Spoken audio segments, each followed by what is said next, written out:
All right. On this episode of Your Ag Empire, we're joined by Haley Davenport, mother, business owner, and the founder of Steel Marie Collective.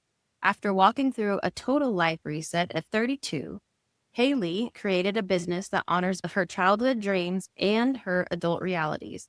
She's a voice for single moms who want it all, but not in the hustle and grind way. Think business and sourdough, growth and gentleness. Today, we're diving into her story of starting over, rebuilding with intention, and why power doesn't always have to look loud. So, Haley, welcome to the Your Ag Empire podcast. We're so glad that you're here. Yes, I'm so thankful to be here. And that intro was like a magical thank you for that. It was so wild to like hear your story read back to you. You're like, wow, okay, yeah, I did that. So good. I'm glad we But yes, captured. yes, yeah. Like I said, I am so honored to be here. I've been listening to your previous podcast, trying to just get a feel for you and your interview style, and I have been so encouraged by just you and the way you authentically, your interview style, I think is just, it's so refreshing. And So, yes, I'm so excited to be here thank and to meet you. Yeah. Yeah, good. Thank you. Thank you. Hopefully we can continue that today as well. I guess let's to dive in and get started. Can you just tell us a little bit about Haley and about you and all the things and just maybe a little brief overview and then we'll chat some more in Yes. depth about all the things. Yes. I'm Haley Davenport. I'm 35. I grew up in small town Oklahoma, born and raised. I've lived in a few different places across the state.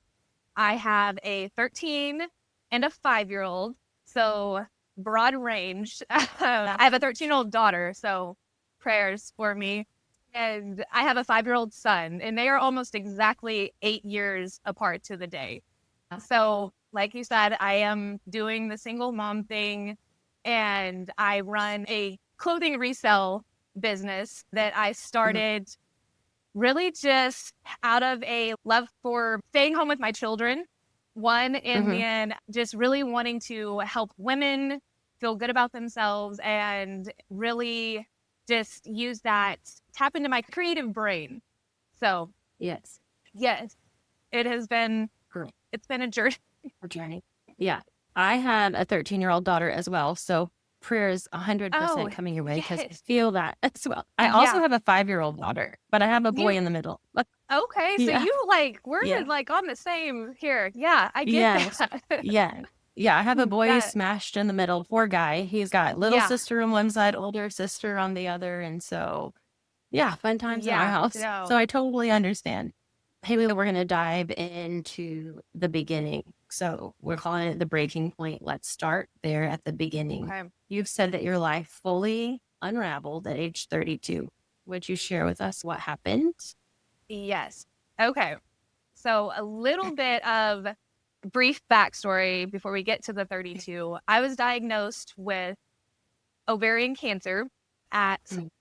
just after my 30th birthday. So like and I went into 30 saying, instead of 30, aging is a Yeah. privilege. Aging is a beautiful thing. And I Mm. always say 30 was like, hold my beer and watch this. This is about to get wild. So just shy of, or just after my 30th birthday, I found out that I had ovarian cancer and I was also pregnant with my son. Oh, And that, not to go into, that could be a mhm. whole other podcast episode in itself. Yes. But I did 6 rounds of chemo while I was pregnant, which Mhm. I know a lot of people will have questions. It is after the second Mhm. or during this, after the first trimester, excuse me. It Mhm. is, we researched all the studies, we Mhm. did our research on it. It is completely safe. The only Mhm. possible side effect is low birth weight. So they monitored me regularly, monthly, and then Yeah. weekly. And so went through 6 rounds of chemo, bald, Mhm. pregnant. It was an experience. And And then, we get yeah. rest. And then I had my son. He was perfectly healthy. Yeah. Like he didn't have to go to the NICU. He had a little bit of jaundice, which is totally very common. Yeah. Normal. And Mhm. so had him perfectly healthy. And then 6 weeks after that, I had to have a hysterectomy and oophorectomy. So I had everything taken Mhm. out, ovaries, all the things. And Mm-hmm. so I was put into menopause at 30, which was a Yes. wild experience, while also breastfeeding, which is something that I wasn't sure that you could do. And turns out you can. And not to mention, this was in the height of COVID as well. We had my baby shower Yes. the Yeah. weekend before lockdown. So we were Yes. right in the midst of all of it. And just the Lord, just, he had his protection on us. We made it Yes. through that. I never got sick. It was a miracle, to be honest. It was a miracle. Yes. Yes. Um, 100%. yes. So I was put into menopause with a 6-week-old, and it was, thinking back now, like, it's Mm-hmm. hard to put into words because I'm just like, I don't know how I did that. I cannot say, oh yeah, this and this is how I did that. It was literally just a miracle. The Lord carried me. I was just in such a peaceful mindset about it all. But so we did that, got the cancer stuff out of the way, the menopause, have the baby. So fast forward to 32, my marriage ends up ending in a very, I would say, very traumatic ending. It was traumatic all the way around for my children, everything. Not to go into too much detail, but we did have to leave in the middle of the night, and we left with our, like I said, like our toothbrushes and clothes on our back, and just, we were able to grab just like a change of clothes. And we left, and we moved across the state back to my hometown, about a little shy of 2 hours away. And we moved in with my mom and my stepdad, and we moved into a little bedroom in their house. I feel like that's where my undoing, my inner undoing began. I felt like everything, my world crumbled. And then once we got here and Yeah. we got to a safe place, that's where my inner just, okay, like everything started to, I don't want to say unravel, but just I like it, a rebirth, like a rebirth of my entire existence began. And yeah, that that was at 32. And so that was, it'll be 3 years ago, the end of May. And since then, it's been pretty beautiful and rough and wild and Yeah. magical, all wrapped into one. All in one. Yes. Yeah. Yeah. Yeah. That was a lot for you, obviously, to unpack and unravel there over a short period of time, like really in the grand scheme of things. I guess if you could share with someone, what would you tell someone who feels like they're in the middle of their own unraveling or rebirth right now? If you could share something with them. What I would share, and I heard this at the beginning of my journey, I guess the beginning of the 3 years ago, someone said it takes, because I dove into the kind of more psychology behind how to heal from marriages that were similar to mine, just more of that kind of just toxic, unhealthy situation. Yeah, I really took it upon myself. I tried to take responsibility for my own healing, because the Lord revealed to me once when I was in prayer, he was like, you're responsible for the chaos that you take with you from that situation. And for a long time, I was like, what do you mean? I'm not, like, what do you mean the chaos I take with me? Like, I'm not the chaos. I felt a little bit like I still wasn't ready to address the issues I needed to address. And it reminds me of the saying, what role do you play in your own suffering? That used to like blow my mind when I would hear people speak of that, especially like in the psychology space. And one day it just clicked. What role are you playing? Whether you're allowing things to happen to you, or you maybe have vices that you turn to that you're hiding behind, that are preventing you from growing and getting past and evolving, getting past that hurt. So that was a big thing when that clicked. It was like, okay, what can I take responsibility for here? What do I have control over? But to go back to the 3-year thing, I heard it takes 3 years to overcome. And I know, and I think it's pretty common nowadays, but it essentially was like you have 1 year to process like what just happened. And then the second year Mm-hmm. is like adapting to that. Once you process it, now you got to adapt your life. And then the third year is now you're ready to live and just fully go. And that is where I'm at right now. So the last 2 years, Yeah. it was like a processing and then it was like adapting to this. And now I'm like, okay, like I'm awake now.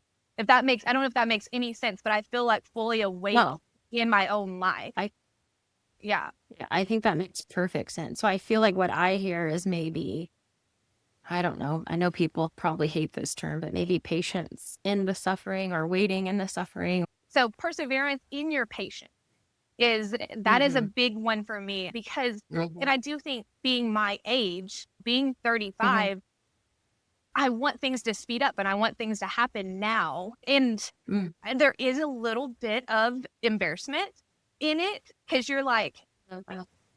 completely starting over at 35 feels like you've done something wrong. And Mm-hmm. life doesn't, yes, society has a timeline, but that's if Mm-hmm. you make every perfect choice and you do this and this. And that isn't Mm-hmm. necessarily just because you've made every perfect choice and you have the perfect husband and you're either the perfect stay-at-home mom or you have the perfect career or you have the perfect kids and the perfect home and the land and the cattle and all the things.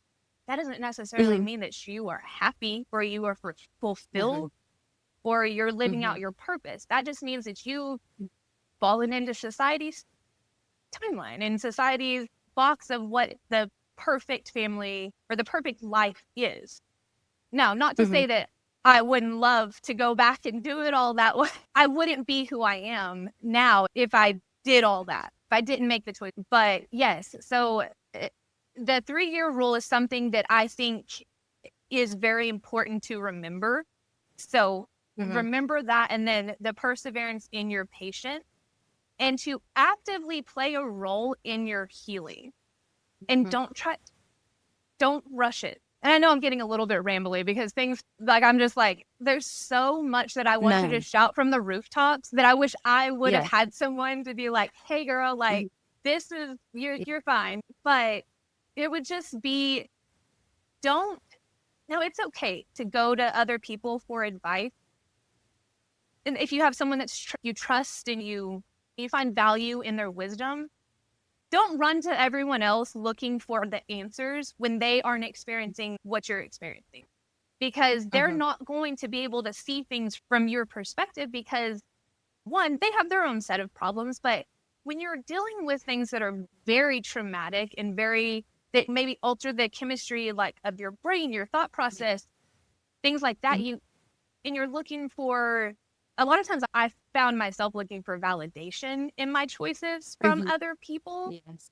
Mm-hmm. and then it left me a little bit confused, and I felt like I was making choices that weren't the best for me because I was taking advice from people that weren't living what I was living. They've never lived what I've lived through. It's funny because I said the 3 year mark was the end of this month, and it's going to line up almost exactly to the end of this month where I'll That's, be finished with the yeah, I Bible. love that. And that wasn't on Uh-huh. purpose either. But getting in the word, getting in my prayer journal, learning God's character, learning how Jesus lived and how he prayed through adversity, how he handled those situations, that has been Mm-hmm. personally, that's been life changing for me and how I have walked through this situation. I've heard you say in there, be careful about who you go to for advice. That's exactly what I was going to say, but you beat me to it was that turn to the Lord. I have gone through something fairly traumatic in my life too, not similar, but not similar, Yeah. not with my marriage. But, and I'll tell you, I think it was hard in there in that actually the Bible was actually the last place to turn to because I was angry. I Yeah. was angry.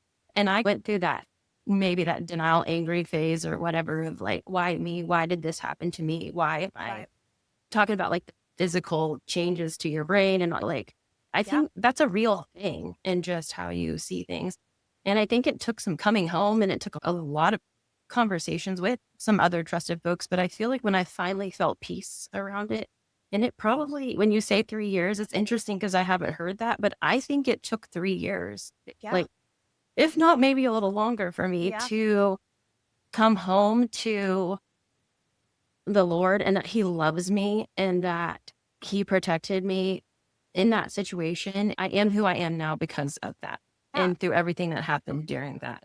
And so Right. I 100% resonate with your thoughts there. And I just think it's so brave and awesome of you to have been able to have the forethought and foresight to seek him first, because Yeah. I'm a sinner daily. And I think I was so Right. angry at first that I almost Yeah. feel like I turned away for just a little bit, just to try and do things Holly's way, Yeah. to try And to navigate that through all is of that. Yeah. that is so common. That is so easy to do. But just the fact that you recognize that's huge. That is huge. Having that self-awareness that and be able to I think being vulnerable and be able to honestly say, yeah, I maybe turned away and I was angry, because it's the people that are like, oh no, I'm not angry at God. I could never question God. It's Mhm. okay to question. And I think Yes. that's natural. Mhm. But because if you're questioning God, you're also acknowledging that he is playing a role That to he an is there. extent. I think my struggle was with forgiveness. I think this was the worldly expectation that I should forgive and forget. I Mm. think since we were little, we were taught that as Yes. children. And I was really struggling with forgiveness, understanding maybe even the large aspect of that, but just internally, like the person that I had it that had the traumatic Yeah. situation with, I could not forgive. Like I had a very hard time and I struggled with forgiveness. And I thought, if I cannot forgive, how can I expect a loving father to forgive me for Right. all the crazy stuff I have done in my life? Yeah. And anyway, I guess for anyone out there listening, I'm not sure. I think I went down a rabbit hole with that, but Hey, that's a I don't know. beautiful rabbit hole to go down. Yeah. I think. Yeah. And forgiveness that is somewhere. So like we've spoke on like control, because you want to do it your Yeah. way. Same. I control and forgiveness. Those are the two things that I feel like the Lord has been like shaking me at times. Yeah. Forgiveness is forgiveness. That is the one that it took me the longest time for it to click, because especially if the person that you're supposed to forgive is still actively attached to your life and is actively Mm, doing things mm, that you have mhm, to actively choose to forgive every time they mhm, something happens, even if they're not, mhm. you're not you don't have a relationship with them, but they're still sometimes connected to your life or connected to your children. Right. And Yes. Yeah. so, yeah, forgiveness has been what I've learned is, and I know a lot of people speak on it this way, it changes you. Mhm, It doesn't say what they did was okay. And that is where it took me mhm, so long to forgive. And like what I had a revelation one day, it was like, what, especially if they're a non-believer, if the person you're forgiving is a non-believer, it's like, what example am I of Jesus if I mhm, am I am walking, it's supposed to be like having this walk of faith and supposed to be Christ-like, and but I can't also forgive someone. Jesus sacrificed, like he did, like, and I was just like, yeah. it was like this aha moment. What example am Yes. I of Jesus if I'm sitting here and I'm like hating this person and hate it? And I said to teach my Mhm. kids, I'm like, we don't use the word hate, and we really don't. Hey, But I'm yeah. like, but Yeah. I felt like I was hating this person. But what Mhm, example am I of Jesus if I am giving this person the opposite of Jesus? Don't actively try to seek people out and be like, hey, I forgive you. I forgive you. I forgive you. Jesus loves you. Yeah, that's great. yeah. That's wonderful. Don't put yourself in harm's way of messing with the work you've done in your mind Mhm, and in your heart. But praying, I cannot stress that enough. My prayer journal, if someone read my prayer journal, they would be like, I don't know what they would think, but they would be like, Mine's this all is over the wild. place. Yeah. Yes. I think people would be shocked at some of the things in there, because I speak with the Lord just like he's sitting here with me. And I think Mhm, that has opened up such just a strong line of communication with us, or of trust And it has changed how I walk through the world and how I interact with people. And like I was saying, my decision making, I was turning to people and I would be seeking validation from them. But now that I have that line of trust, because when you've been hurt by people and been blindsided, promises broken, it is, it's odd to, not odd, it's not odd, but it sometimes you just, you don't even realize you're not bonded in trust with the Lord. It's not that you don't believe, but you're like, you want to do it on your own because you trust that you can get it done. That's maybe, or you isolate, I guess that would be the word. You would isolate because you don't necessarily trust your own choices. So you isolate. And that's where I feel like sometimes I was isolating from the Lord with my honest needs and feelings. But since I broke through that, it's been life-changing in the way I interact in the world and in the way I see myself. Because you were saying how you're a sinner and like how could God ever, and it clicked for me one day. I was in scripture and I can't remember what it was, but like Jesus sees all of us as worthy of his sacrifice. And so even that person that you are having a trouble forgiving, Jesus sees them as worthy of his sacrifice. And if he sees that, then who am I to judge? I'm not the judge of that person. Jesus saw that person worthy of sacrifice. Jesus sees me worthy of sacrifice. And I need to walk through the world in that manner to like, because I don't know what way to put it, that I don't want to sound like, but like, what if like a slap in the face to him if I'm walking through this world like meek or not meek, but just like scared to live to my fullest potential when walking through the world like I don't belong. And so that's been the biggest shift for me for sure. Yeah. I think what goes hand in hand with that, and I guess we'll pivot here in a minute, but we have done a fairly lengthy study. In fact, I feel like there's a thread throughout my whole Sunday school class at church about love. And we're in the book of First John right now. So I actually love that this came up in this podcast because I have had one of those aha or epiphany moments too, because that whole book is about God's love. And in that we reference back to the Gospel of John, and it talks about how God at that time gave us a new commandment, and that was to love one another. Just as I have loved you, love each other. And I think that, I don't know, I had an aha moment. I'm thinking I'm several years removed from all of the things that happened to me, but I was like, and I had this exact moment. God loves that person, and I should love them too. Do I love the actions that they did, that he inflicted upon me and people around me? No. But if we don't love one another, if love is not shown, I am not a disciple of Christ. Right. And if I don't show love, then God's not going to be seen through me, or Jesus won't be seen through me or in me.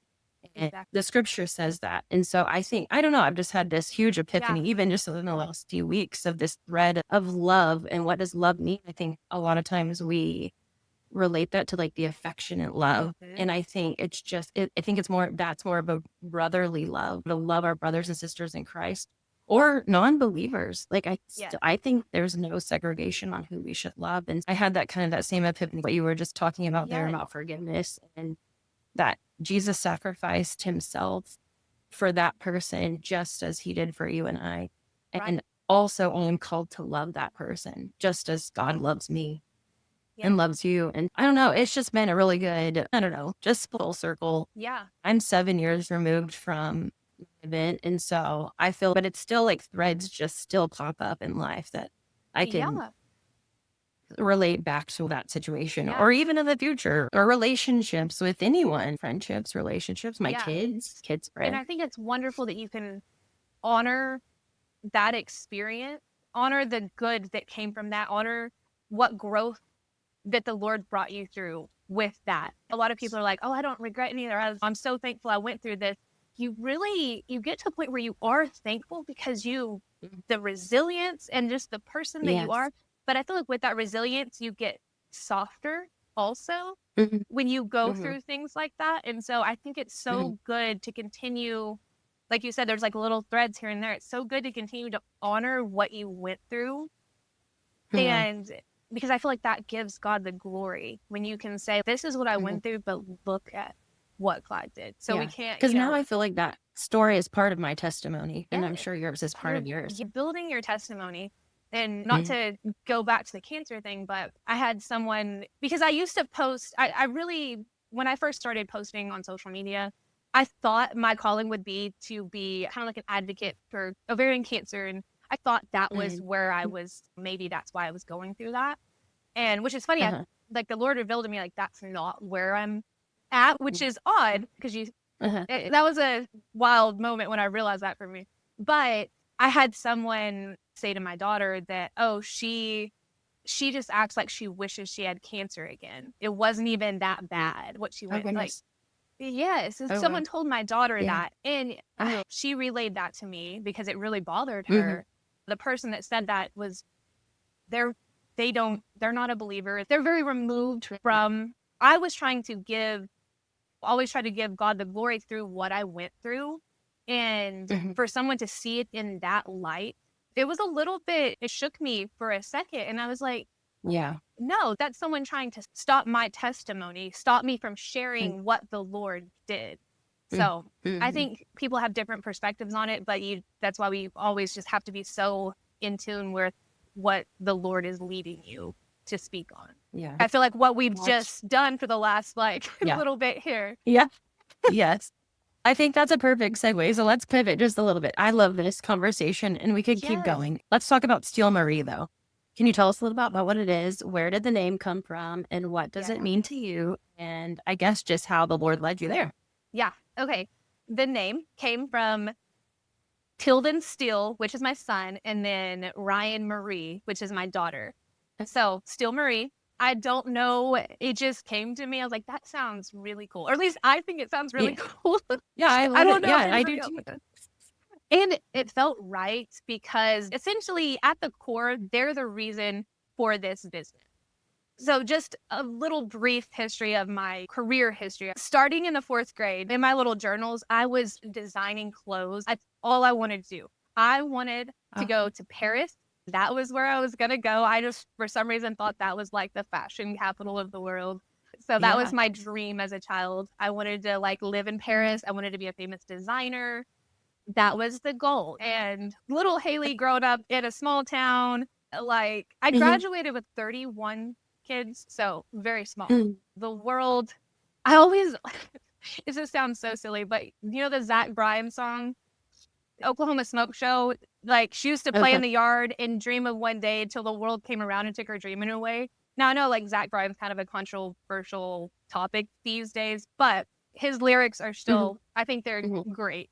But that Mhm. line, when I heard that, that hit me in a way that was so unexpected for the song that it's in.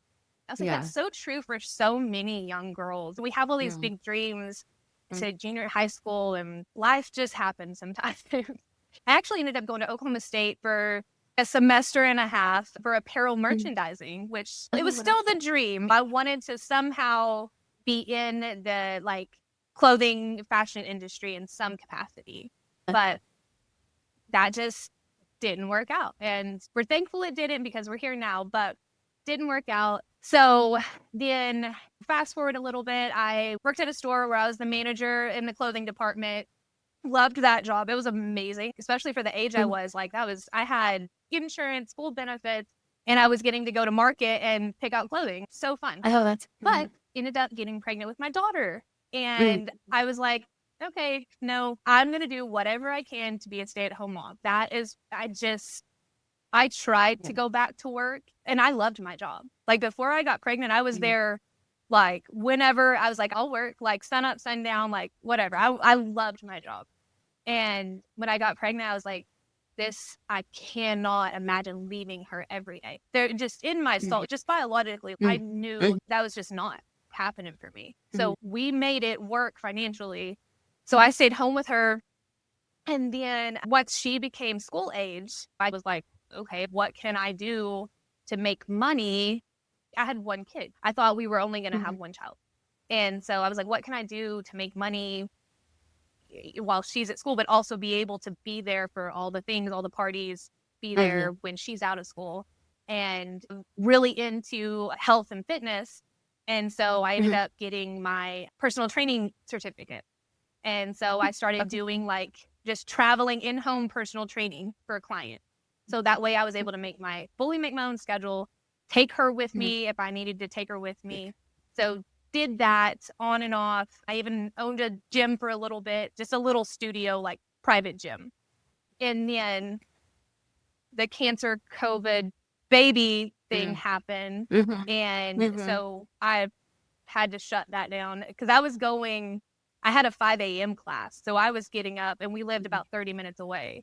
So I was getting up at like 4 in the morning.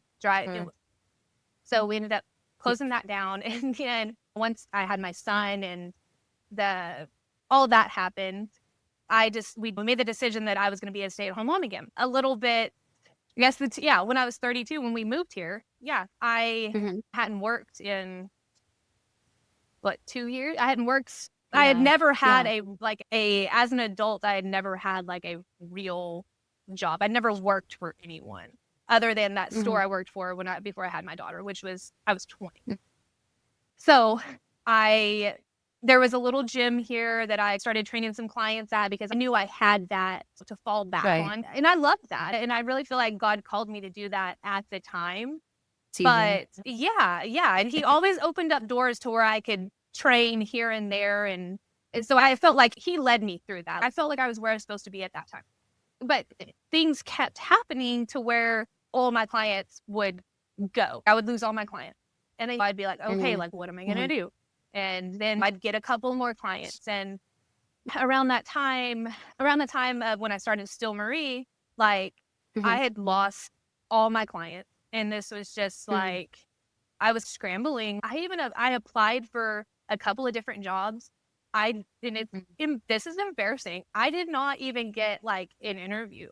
And that was like, that was mortifying because I'm like, I'm old. Like I'm old. I don't have skills. Like, well, you're not old. But at the time I felt like this is it. Like I'm done. I don't have a college education. I just was so stuck on what I didn't have instead of looking to, okay, where am I being called? Where am I being led? And at that time I had started thrifting. So the thrifting came from just our financial situation was a little bit rough being a single mom. We are still in the middle of the divorce. Like it's still not over. So it's just been it's a lot of ups and downs financially for the last 2 years. I've always had a passion for clothing and fashion and helping other people, styling other people. And so I started going to like thrift stores to find my clothing. I have a story I think it's on like TikTok or Instagram telling this, but like the first time I ever went in, I was like I was nervous. I had never been into a thrift store before. And I started finding things and I'm like, what? This is magical. There's like all these name brand. I found something. Oh, like I have a vintage Pendleton jacket that I found. And I'm like, why are people just getting rid of this stuff? I was like, I'm gonna keep this forever. So I started doing that. And so I started to get a big collection and people are like, you should start reselling that stuff. And I was like, no, this. Oh yeah. I'm like, I didn't really know that was a thing. Well, come to find out that's a thing. And I guess I was just like ignorant to it. And, so I got this big collection started and I was like, okay, like I'm going to do this. I am just going to, I felt like I was diving in head first. I was terrified because to put yourself out there is scary. And especially at 35, to put yourself into a world where it is dominated, especially on social media, it's dominated by a younger crowd typically. So to put yourself out there at my age, it was scary. Because you have to get feedback. No matter what, you're going to get feedback.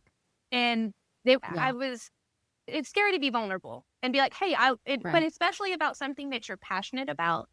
Because you can be you don't want people to tell you like, oh, that's stupid. Like you love doing that. That's dumb. I love this so much, but you don't I think love this so. so much, Oh, no. but you hate that I love this. Okay. I was very nervous, but put myself out there, started just posting. I'm still just winging it. Like I am, like I said, I'm not tech savvy. I'm having to learn all the things. I've built my own website. Like it is wild out here. So I started doing that, got so much positive feedback. And I felt like Mhm. there's so many things happened that I felt like it was confirmation of this is where you are supposed to go. This is where you are. Yeah. This is right. And so what Still Marie Collective is, I think I even skipped that part. So Still Marie Collective is it's a Western resale business. So what I do is I thrift and antique vintage and high-end secondhand pieces. And so a lot of my Mhm. pieces are vintage Western, like Rockies, Lawmans, just Mhm. literally fun pieces like that. But then a lot of it is pieces that I find and I love that are Western inspired. I tried to really go into this with I want a broad price range. Women like me that are single Mhm. moms or women that just don't have a lot, or maybe you're a stay at home mom and you don't Mhm. have a big budget for clothing. I want them to Right. be able to come and get cool pieces that they can Mhm. afford. So I do not like to thrift something and then mark it up. Say I thrift it Yeah. for $20 and mark it up to 200. I've seen that. And I don't Mhm. want to be that. Now, from a business Yeah. standpoint, people are, what? Like you could get so much more money for that on eBay. I'm like, that's not what I Yeah. want. I want to build relationships. I want to be a place Mhm. where women can come and find their creative outlet, find Mhm. outfits and things and be able to afford to buy it. That's kind of Still Marie. And like I said, I built my own website. I do all of my own pictures, all my own social media, and And it's been a whirlwind for sure. Learning, all born from the fourth grade little girl sitting yes, there doodling on her sketch pads at yes, school, yes, her Paris inspired dream. I just love that. yeah, Yeah. yeah. I And it's found funny to out, hear the other side of the story because I follow you on socials yeah, and it's fantastic. Like it's so it good. it is weird. Like And it's hard yeah. because I feel like people come across my page and they're just like, oh, that's just another.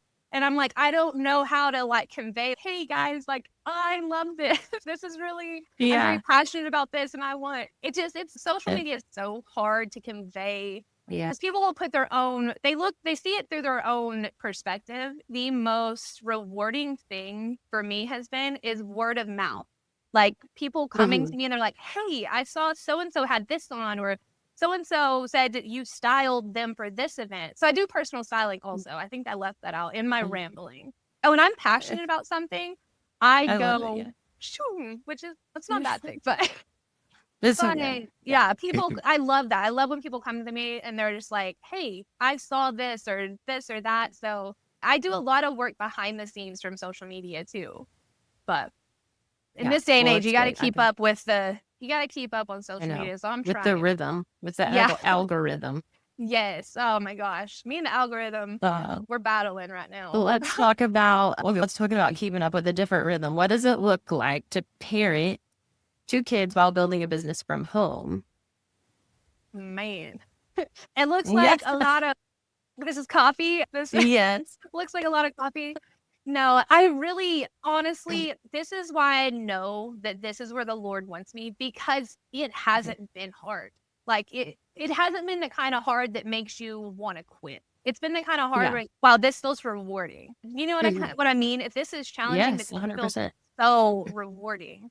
So we Mhm. had a show a couple of weekends ago in Claremore, Oklahoma, and my daughter got to go with me and she helped me work Yeah. my booth. And there Yeah. was something That's just about that just I could cry yeah. right now thinking about it. Now she's 13, so she genuinely doesn't think what I do is cool at all. And I try to I'm like, hey, I'm like, I have a TikTok video where 75,000 people saw it. And she's like, I'm just not into that kind of stuff. I'm like, okay, Aw. whatever. If someone else had that many views, you think it was cool.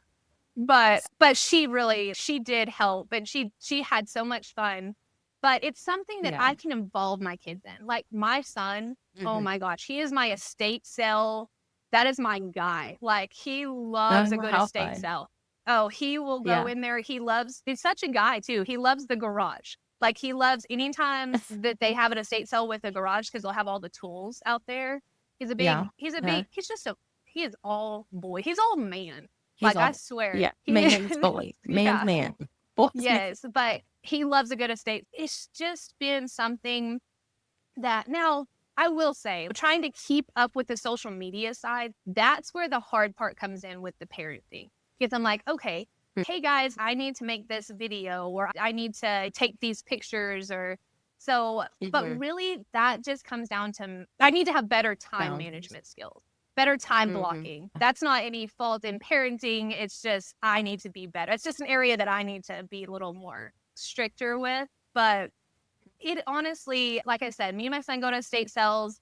Other than, I will say, there being usually I cleaned this out just for this, just because I knew I might. I But usually figured. there's a Yeah. rack of clothes here. There's a rack of Oh, clothes in yeah. the hallway. There's some Uh-huh. weird mannequins in the hallway. We're gonna be that weird house where, yeah, do you remember that girl Ryan? Her mom had the mannequins in the house. Oh, No, those are gonna be the stories they carry with them for the rest of their I life, though. know. That'll be I'm gonna be like, I hope I'm like the grandma that they talk like my great grandkids are gonna talk about. Be like, yeah, she yeah. had all those clothes in there, and she was so All creepy with those her weird mannequins. mannequins. Yeah, I'm gonna instead of the creepy dolls, I'm gonna be the creepy mannequin lady. Yes. Ugh. I've just been so thankful. I'm just so thankful that I. And it sounds stupid. I'm not thankful to myself, but I'm just so proud that I Yes.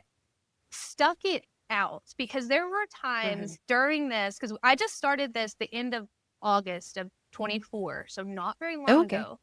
But there were times when the business world, that sounds like, oh, that's almost been a year, but when you're figuring No, things that's yeah. out, it's I say so the brief. 3-year rule applies to new business too. Yeah. That's what I have heard as well. So I'm still very brand new and I'm like I said, I'm figuring things out. And Mhm. so a lot of this, as far as parenting, it has really been eye-opening to what skills do I need to give my daughter before she graduates high Mhm. school, before she goes into the real world. And that's something that was Mhm. unexpected that I've been able to apply to my parenting is because there are skills that I do not have that thankfully Mhm. I've been able to, Yeah. you can find anything Figure on it the out. internet, on Yeah. TikTok, you Ah. can find out how to do anything. My age has been my biggest that's been my biggest I just feel like I should be farther along. So I guess I've needed to Mhm. humble myself a little bit and not because I want to Mhm. jump ahead and be successful, but I need to learn all of these skills. And I'm just Mhm. not one to like, I want to know how to do it. I want to know how to do something. So I'm not one Mhm. to, I guess, go to someone and be like, hey, I want to learn it for What myself it and I is. want to experience it for myself. I am so Yeah. a work harder, not smarter person. And I know Mhm. that is terrible, but I want to know how to do things. I want to be educated on what I'm doing, but it is really giving me some insight on what skills my daughter needs before, because she's 13. Yeah. So not very long from now, she'll Yeah. be making some big life decisions, which is weird. Like teenagers shouldn't make big life I know. decisions, but Yeah. she's going to have to make that Yeah. decision. Are we going the college route? Are we going the trade? So I want her Mhm. to have basic business skills are something that I wish I would have had. And Mhm. I would hopefully like her to have. But thankfully, nowadays they're learning so much more as far as like website Yeah. design and how Mhm. to navigate all that. But yeah, so it's just Interesting. been, yeah, Yeah. it's You've been a said blessing. good. Oh, good. I'm so glad. I feel that with having a teenager myself. So I Yeah. feel like we try and pull our kids in as much as we can. Yeah. As well, we had, yeah, 13, 8, and 5. So our kids are 13, 8, and 5. So, of course, our oldest, we're trying to pull her in when we can. But our 8-year-old, he's my son, my only son. And he sounds like a lot like yours. He just likes to be in the middle of all the things. He wants to know how it Yeah. all works, what we're doing, what's our Absolutely. schedule, who's next, who are we talking to next. It's so fun what they glean I from love that. the relationships that we're building and the Yeah. things that we're learning too. So I 100% resonate with the direction and motivation and all the things you're accomplishing or you're trying to accomplish there. I know how that feels. Yeah. Entrepreneurial Yeah. world, The it very much trying feels is like we're the just trying the whole way. sometimes I feel like I'm just running in Um, circles, but I'm happy I'm no, running in yeah, circles and I'm I smiling. So know. I that's a big probably shouldn't thing. admit this out loud, but I had a moment not too long ago where I was like, man, I feel like it would be easier to go back and get a 9 to 5, but then Oh, it was a split girl, second. but It was a split second yeah. thought. I'll admit, but I had it. Yeah. Like, can And you it imagine? was I like, just want man, someone to tell me, like, hey, this is what yes. you need to do today, and here's your paycheck. That But would it's so be, funny because I did that for so long. I did that for yeah. 15 years and I hate it. I hated it. Hate is a strong word. That's not true. I did love what I was a pharmacist. And so I got to help a lot of people and I Right. got to do a lot of good. But the part I disliked about it was the selling my time in that I had Right. to You're be there trading till it. Yeah. whether I was actively productive. There was always something to do. There was a lot of flex downtime and you couldn't step away to go to your kids' Right. ball games or whatever. It took an active planning process to Right. make sure you were Right. off in time for those things. So anyway, Yeah. I 100% resonate with the Yeah. desire to bring your kids in the fold and teach them the things and Yeah. be And I thought present for them. there's always that battle of, oh, is who has it harder, the working mom or the stay-at-home mom, or what's right, what's wrong. I And I'm hate like, that battle. Yeah. whatever you feel called to do Yeah. is the right Uh, thing to do. For me, I feel mhm, called to be a stay-at-home mom. I mhm, can't be a stay-at-home mom. mhm, My life did not line up that way. But I think it's okay to have another option where you can be a stay-at-home mom and you can also build a bit. That's why so many women are going to entrepreneurship, because they mhm. know in their heart they want to stay home. But I don't know how many women I know that own their own businesses just simply because in this Yeah. day and age, we need an income. I'll say that. Yes, we need an income Yes. because the world is wild and it's expensive, but also Yes. we have passions and desires Yeah. Mhm. outside of our children too. And I feel like Yes. God gives us those. We Yeah. made the choice to have the kids, and so it's okay to mesh it all together. I just think there's something so beautiful Mhm, in that. And it shows my children, what I want them to see is perseverance is a big word for me. Perseverance and endurance and just doing the next right thing. Doing good, always mhm, just doing the next right thing. If you don't know what to do, just do the next right thing. Make sure that you're mhm, doing good, what lines up with the Lord. Don't mhm. spiral about it, which I'm telling myself that right now, but just Yeah. do the next right thing and just stay the course. And that's just that's what I hope that's what I pray they get from this. And they may, like I said, I may just Yes. be the crazy mannequin lady, but I think one day But they'll yeah. Yeah. register. I feel like that kind of feeds into this next question. You've said you want to make money or make a living and make sourdough. So how do you balance ambition and peace in daily life? I love that. Yeah. Like ambition and Mhm, peace, those are like that's what I feel like is that sums up. It's such a beautiful way to put it. It honestly, I am very routine. I'm a very routine person. I say I'm type A. I'm an oldest child. I'm type A, but I'm also, yeah, I've heard this a lot on, I think on TikTok and stuff, is like type C. Have you heard of a type? Because mhm. there's type A, type B, and type C is you're type A about some things, but then you're type B about Uh, other things. I was be like, about others. I Okay. think that I is, haven't heard it's this. probably where, yeah, I was Yeah. like, that's where I I like fall it. in. Yeah, I do too. Yeah. But so my mornings, just what a typical day looks like for me, and this will probably help explain it. So like my Hmm. mornings, I get up, first thing I do, I'm either doing Pilates and I usually get up between 5:30 and 6.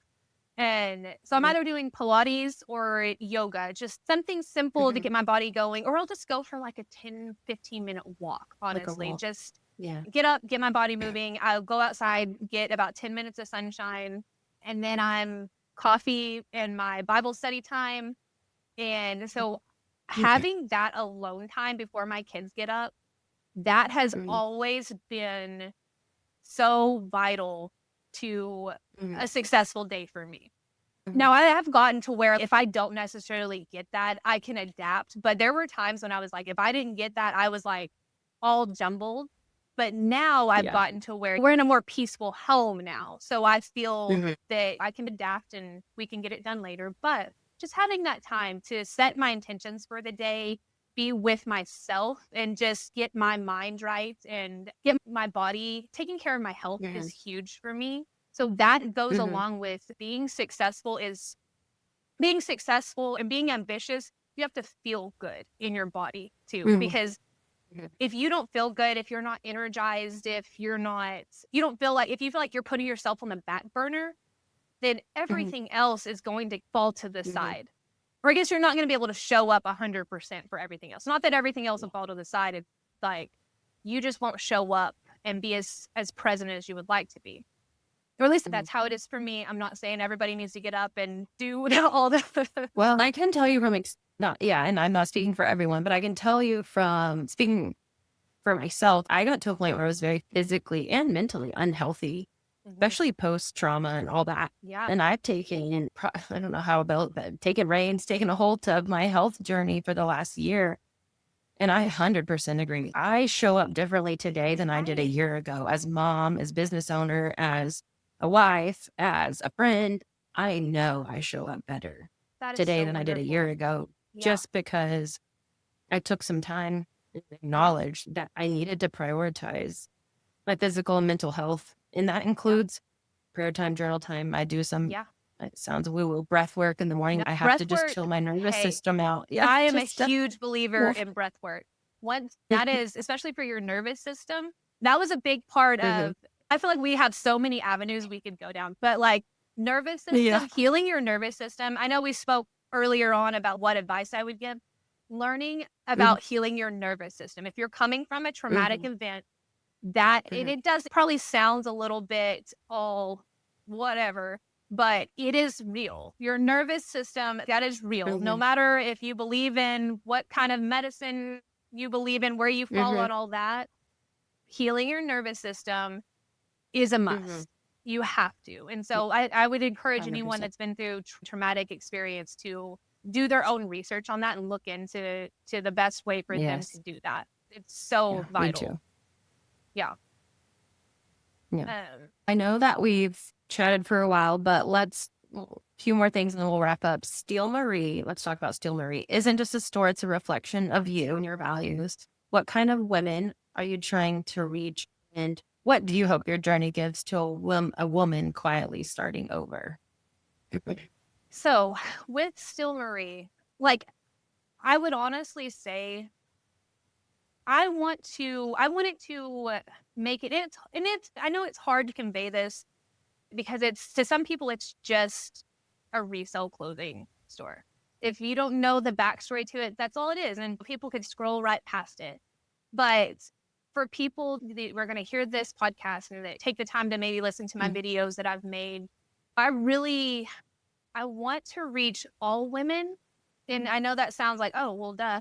But I want young girls to hear my story as well. And so maybe they could get some insight on maybe choices that they should make, or maybe they shouldn't make, or just, I guess, be I don't know the right word to use, but just maybe be a source of, like, I don't want to say don't do what I did because I'm proud of where I've been, but go follow your passions. There we go. Follow your passions, follow your dreams. And maybe you don't necessarily have to have it all figured out by the time you're 20. There's so much time. God's not working on society's timeline. And that was a big revelation for me, is like, he didn't make this timeline up like we did. And so he's not working on that. He's called you to what he's called you to. And so I think just honing in on what he's called you to, maybe looking for that, searching for that. And then, of course, women that are in my situation that maybe just don't, and I know I hate to keep speaking on finances, but it's a real thing. And when you're a single mom or even a stay-at-home mom, finances can be a struggle. And because I know a lot of families, they do sacrifice to be a one-income household. So I just want those women to come and just have a place where just essentially they can find cool clothes and clothes that make them feel good and make them feel confident, but also don't break the bank, where they don't, because I know a lot of moms struggle with, because me included, with mom guilt. I know that's like maybe a cliche word, but it's real mom guilt. I feel guilty buying like basic hygiene items for myself. I'm like, do I really need to wash my hair? Probably, I don't know. But I want them to be able to come in and say, and just find like a cool, say they need a dress for church. They just want a new dress. Let's just go Yeah. down that road. Like, they just want a new church Yeah. dress. Like, they've been feeling, they want something different. They can come Mhm. to me and they can get something that is wonderful quality because it's vintage or it's like a Mm. high-end brand, but they can get it for an affordable price. So they can feel Yeah. good about themselves and just give that little bit of, like we spoke about, feeling good in your Yes. body and with what you're wearing, how you take care of yourself. It does make a difference. And so just Mhm. maybe give that little confidence boost into a lot of times feeling like a mom, or not feeling like a mom, but when you are a mom, and it's so great to lose yourself in your children. That's a blessing. But Yeah. sometimes you just get overwhelmed and you forget that you're also Mhm. a woman. You're so much more.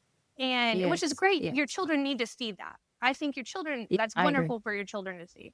So just to feel good. I just want women to be able to come and just feel good and be able to have good quality clothing. And that's just my dream. And hopefully my testimony reaches, even that's what I've always said. If my story if it saves one life, like it's Mm. all worth it. Like I would do it all again. I'd sit in that chemo chair. Like I'd cry every tear again if just one person is encouraged by my story. Just encouraged to maybe even open up Yeah. their Bible. Just Yeah. Yeah. anything. Like it would all be worth it for me. I'm sure you've touched more than one, but Well, yeah. thank you. You're so kind. Okay. I guess in closing, Haley, where can people find your work, shop Steel Marie, or connect with you online? So I am Still Marie Collective on all socials. And then my website is Still Marie Collective. I tried to keep it very just across the board on all of it. Yeah. Yeah. I know that's what I was like, it's long. So sometimes I drop collective when I talk about it, but Still Marie Uh, Collective. And like I said, my website is so excited about it. And because it is a yeah. labor, it has been a labor of Later. love. Feels like blood, sweat, and tears at this point with the whole Yeah. tax thing, but gosh.